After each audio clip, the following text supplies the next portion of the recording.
Dios te bendiga grandemente en Cristo Jesús. Hoy vamos a ver una enseñanza que se llama Fuiste redimido. Muchos cristianos ignoran la diferencia entre redimir y perdonar pecados. Ellos piensan que son sinónimos, que uno se puede redimir cuantas veces quiera, pero para poder entender la magnificencia de los logros de Jesucristo, debemos acudir a la palabra de Dios para obtener la verdadera dimensión de lo que Dios en Cristo logró por cada uno de sus hijos. Por esto, antes de adentrarnos en este tema, es menester tener clara la definición de la palabra redimir. Según el diccionario, redimir es rescatar a un cautivo o esclavo pagando su precio o rescate. Eso es redimir. Existen otras definiciones como, por ejemplo, liberar de un deber u obligación o extinguirlo. También liberar a alguien de un peligro, pena o daño en que se encontrase. Otra definición que da el diccionario es adquirir de nuevo una cosa que se había tenido o poseído con anterioridad. Fíjense que adquirir significa pagar un precio, ¿no? O sea, pagar el precio, comprar, adquirir de nuevo una cosa que se había vendido o poseído, ¿no? Por alguna razón ya no se tiene. Otra definición que deja el diccionario es dejar libre una cosa hipotecada, empeñada, etc. Y la última definición es obtener la liberación de algo que estaba empeñado, etc. Bueno, de acuerdo con estas definiciones del diccionario, pareciera que redimir no tiene nada que ver con perdón de pecado. Pero veamos lo que la palabra de Dios dice. Y para esto vayamos al libro de Gálatas, en el capítulo 3, versículo 13, dice: Cristo nos redimió de la maldición de la ley, hecho por nosotros maldición, porque está escrito: maldito todo el que es colgado en un madero. Observe que en este versículo 13 del libro de Gálatas, el verbo, que en este caso es redimir, está en pasado simple, o como dijera Andrés Bello, pretérito perfecto simple del modo indicativo. En este tiempo verbal, el verbo expresa que la acción está completamente ejecutada en el pasado, ¿verdad? No recientemente, no en el futuro, sino totalmente acabada en el pasado. Es decir, Cristo pagó en el pasado íntegramente, completamente, por cada una de las personas que han aceptado a Jesucristo como su Señor y Salvador, como dice Romanos 10, 9 y 10, para que ahora seamos hijos de Dios. Gálatas 4, versículos 4 al 7 dice: pero cuando vino el cumplimiento del tiempo, es decir, en el momento establecido, cuando vino el cumplimiento del tiempo, Dios envió a su Hijo, nacido de mujer y nacido bajo la ley. Esto es importante, fíjense, que la humanidad estaba bajo la ley y Cristo vino bajo la ley. ¿Por qué? Porque Él tenía que cumplir íntegramente la ley para poder salvarnos de la ley. Él no podía estar por encima de la ley, estaba bajo la ley. Entonces Él tenía que hacer lo que nadie había hecho hasta ahora, que era cumplir los 900 y tantos preceptos contenidos en la ley de Moisés. Por eso Él vino bajo la ley. Versículo 5. Para que redimiese a los que estaban bajo la ley, ¿Quiénes son los que estaban bajo la ley? Bueno, toda aquella persona que no había confesado Romanos 10, 9 y 10. Bien, porque no estuviera disponible en ese momento, u hoy que estando disponible no lo han hecho porque no saben, o porque no quieren, o porque no lo han conocido, ¿no? Pero hoy día, que ya no estamos bajo la ley, ya no estamos en la ley, sino en la gracia, cualquier persona que por desconocimiento no sepa y no haya confesado a Jesucristo como su Señor y Salvador, pues sigue viviendo bajo la ley. Esto es, ¿ves?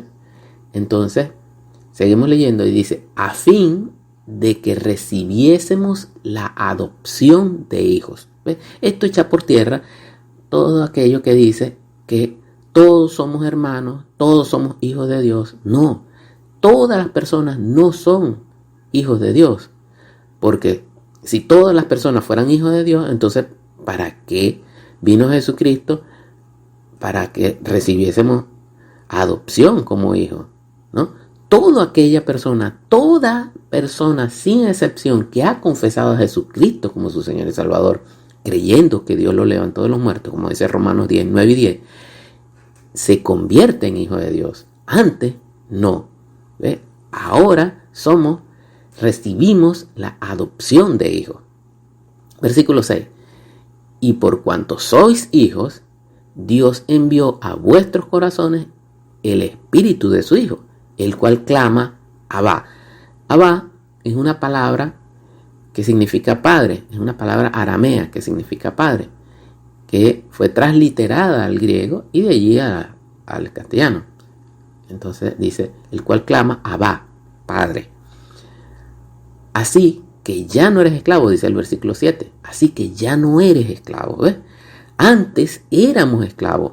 ¿Por qué? Por lo que hizo Adán en el principio. Antes éramos esclavos, pero ahora no, dice, sino hijo. Y si hijo, también heredero de Dios por medio de Cristo. ¡Qué cosa tan grande! ¿Ves?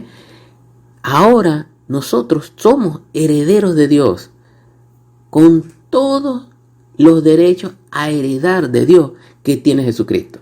¿Ah? Jesucristo fue el que se entregó, Jesucristo fue el que se sacrificó, Jesucristo fue el que se sudó, el que recibió los golpes, el que recibió en su cuerpo todos los vejámenes allí antes de la cruz y en la cruz. Jesucristo fue el que murió. Y ahora tú tienes los mismos derechos que Él en la herencia que Dios nos da. Qué cosas, ¿no? Y eso es amor. Todo eso lo hizo Jesucristo por amor a ti, por amor a mí, por amor a cada una de las personas que han confesado a Jesucristo como su Señor y Salvador. ¿Ves? Y esto lo hizo hace casi 2000 años. Jesucristo se entregó a sí mismo por nosotros. Así, cuando confesamos con nuestra boca que Jesús es nuestro Señor, creyendo en nuestro corazón que Dios lo levantó de los muertos, en ese preciso momento somos salvos por ese pago que Él hizo por nosotros para rescatarnos de la cautividad del pecado. Dios pagó por nosotros una vez y para siempre. El problema es que no lo sabíamos, pero ya Dios lo hizo en el pasado. Hebreos 9, versículos 26 al 28 dice, de otra manera le hubiera sido necesario padecer muchas veces desde el principio del mundo, pero ahora, en la consumación de los siglos, se presentó una vez para siempre por el sacrificio de sí mismo para quitar de en medio el pecado. Y de la manera que esté establecido para los hombres que mueran una sola vez y después de esto el juicio. Fíjense, este versículo 27 echa por tierra esta filosofía de la reencarnación, esta filosofía hueca de la reencarnación. ¿Por qué? Porque no tiene asidero en la palabra de Dios, porque en la reencarnación la gente nace, después muere, después vuelve a nacer, vuelve a morir, es un ciclo, ¿no? Lo que contradice la palabra de Dios, que establece que la persona nace, muere y después habla es de resurrección, no de reencarnación, no de volver a nacer en carne, en cualquier carne, no. En el versículo 28 dice: así también Cristo fue ofrecido una sola vez para llevar el pecado de muchos y aparecerá por segunda vez, esto es, cuando Él regrese por la iglesia. Aparecerá por segunda vez sin relación con el pecado, para salvar a los que le esperan.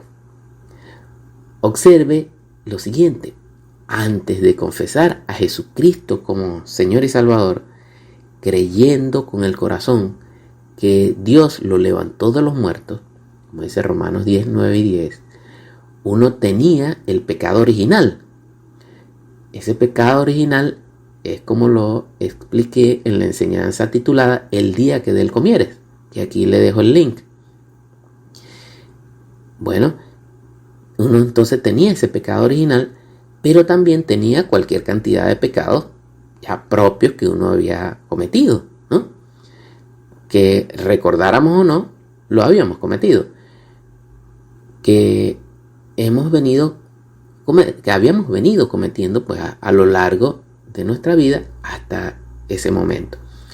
Una vez hecha la confesión de Romanos 10, 9 y 10, Dios, por medio de Jesucristo, hace en ese momento el milagro de los milagros. Es decir, crea un espíritu en la persona que hizo la confesión. Esto es que crea un vínculo perfecto entre la persona y Él para que haya comunión.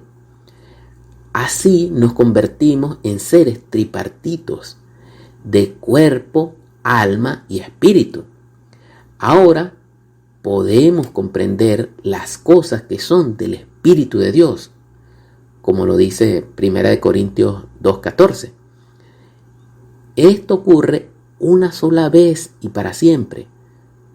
No es que Dios está creando un espíritu en usted a cada rato, cada vez que usted lo confiesa. No, ya Dios lo hizo, ya Dios lo puso allí, está en usted. Y ese espíritu no se va de usted. Dios lo puso allí en usted y usted lo tiene. Si usted se porta bien, usted tiene el Espíritu de Dios en usted. Si usted se porta mal, usted sigue teniendo el Espíritu de Dios en usted. Claro, solo que no está viviendo en el estándar de vida que Dios dejó establecido para usted, pero sigue en usted. Así que en ese momento que usted hace la confesión, Dios también borra todos esos pecados que usted había cometido antes de esa confesión de Romanos 10, 9 y 10. A esta situación que ocurre después de esta confesión se le llama remisión. Esto es remisión, ¿ves? Dios nos recobra mediante la sangre de su Hijo Jesucristo. Esto es remisión. Isaías 35, versículo 10 dice: y los redimidos de Jehová volverán, y vendrán a Sión con alegría, y gozo perpetuo será sobre sus cabezas, y tendrán gozo y alegría, y huirán la tristeza y el gemido. En Salmo, capítulo 49, versículos 5 al 9, dice lo siguiente: ¿por qué he de temer en los días de adversidad, cuando la iniquidad de mis opresores me rodeare? Los que confían en sus bienes y de la muchedumbre de sus riquezas se jactan, ninguno de ellos podrá en manera alguna redimir al hermano, ni dar a Dios su rescate, porque la redención de su vida es de gran precio. Claro, es de gran precio, es la sangre de nuestro Señor Jesucristo. Por eso es que la redención de su vida es de gran precio y no se logrará jamás. Así es, jamás se logrará por esa vía, ¿no? Por la forma en que dice aquí en el versículo 6, ¿no? Por los bienes, por la muchedumbre de riquezas, nadie va a poder, por lo que hace, por su trabajo, así sea un trabajo de caridad, por lo que hace por los demás, eso es obra. Nadie por su obra, se va a salvar. Nadie por sus obras podrá pagar el precio, porque el precio lo pagó Dios, la sangre de su unigénito, Jesucristo. Ese es el precio. Y por ahí es por donde se logra, no por esta otra parte. Y en el versículo 9 dice, para que viva en adelante para siempre y nunca vea corrupción. Así, por la obediencia de un solo hombre, fuiste redimido. Cristo pagó el precio de tu rescate. Ahora le perteneces a Dios. Cuando confesaste a Jesucristo como su Señor y Salvador, pasaste, como dice el libro de Hechos, de la potestad de Satanás a Dios. Y ahora tienes la esperanza de vivir en una tierra nueva y en un nuevo cielo, como lo dice el libro de Apocalipsis. Vi un cielo nuevo y una tierra nueva, porque el primer cielo y la primera tierra pasaron, y el mar ya no existía más. Y yo, Juan, vi la santa ciudad, la nueva Jerusalén, descender del cielo de Dios, dispuesta como una esposa ataviada para su marido. Y oí una gran voz del cielo que decía, he aquí el tabernáculo de Dios con los hombres, y Él morará con ellos, y ellos serán su pueblo, y Dios mismo estará con ellos como su Dios.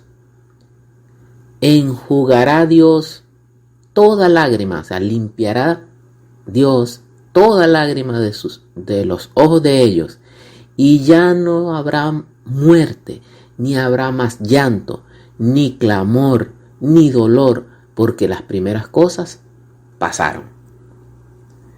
Así que cuando confesamos Romanos 10, 9 y 10, Dios nos redime, es decir, Él vuelve a tener aquello que una vez tuvo en Génesis y que había perdido por la transgresión de Adán. Ahora Él tiene de nuevo un hijo en ti por el pago mediante la sangre de nuestro Señor Jesucristo. Cuando tú confesaste a Jesucristo como su Señor Salvador, eso se consuma en ese momento. Sin embargo, después de la redención, uno comete alguno que otro pecado. Entonces, cuando eso ocurre, entonces acudimos a Dios y le pedimos perdón. Aprovechamos pues de que esos pecados son recientes y nos acordamos de Él, de esos pecados. Y vamos a Dios, directamente a Dios, y le pedimos perdón. Primera de Juan, capítulo 1, versículo 9, dice lo siguiente. Si confesamos nuestros pecados, Él es fiel y justo para perdonar nuestros pecados y limpiarnos de toda maldad. Uno le confiesa el pecado directamente a Dios, mediante ese vínculo que ahora tenemos, que es el Espíritu que Dios creó en nosotros el día que uno confesó Romanos 10, 9 y 10. Ya no necesitamos ninguna persona que interceda por nosotros ante Dios. Nosotros ya no necesitamos un pastor, un sacerdote, un cura que no cura, un padre que no tiene hijos. No, ya no necesitamos ninguna persona que interceda, porque ahora tenemos ese vínculo perfecto con Dios, ese Espíritu que Dios creó en nosotros, que nos permite que nuestras súplicas, nuestras rogativas, nuestras oraciones vayan directamente a Él, ¿no? Por esta razón, la palabra dice que cuando Jesús murió, el velo del templo se rasgó en dos, simbolizando que la separación entre Dios y el hombre llegaba a su fin. Como dice Marcos 15, versículo 38. Entonces el velo del templo se rasgó en dos, de arriba a abajo.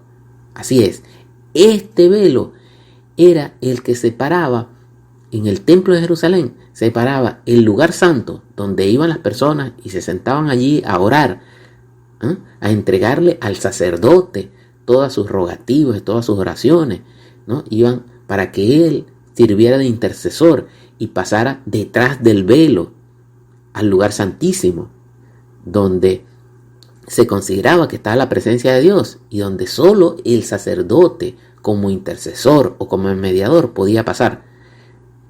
¿Ves? Ya ese velo se rasgó en dos y esa separación entre el lugar santo y el lugar santísimo se acabó. Entre Dios y los hombres se acabó. Ahora tenemos ese acceso directo por medio de Jesucristo, por medio de ese Espíritu que Dios creó en nosotros el mismo día en que confesamos a Jesucristo como nuestro Señor y Salvador. Ahora podemos utilizarlo, podemos ir directamente a Dios y confesarle esos pecados y pedir perdón. Primera de Timoteo, capítulo 2, versículo 5 dice: porque hay un solo Dios y un solo mediador entre Dios y los hombres, Jesucristo hombre. Ahora, cada vez que tenemos la comunión rota por efecto de los pecados que hemos cometido, pues vamos directamente a Dios por medio de Jesucristo y le pedimos perdón. Esa es la grandeza de los logros de Jesucristo. Esto forma parte de esa grandeza.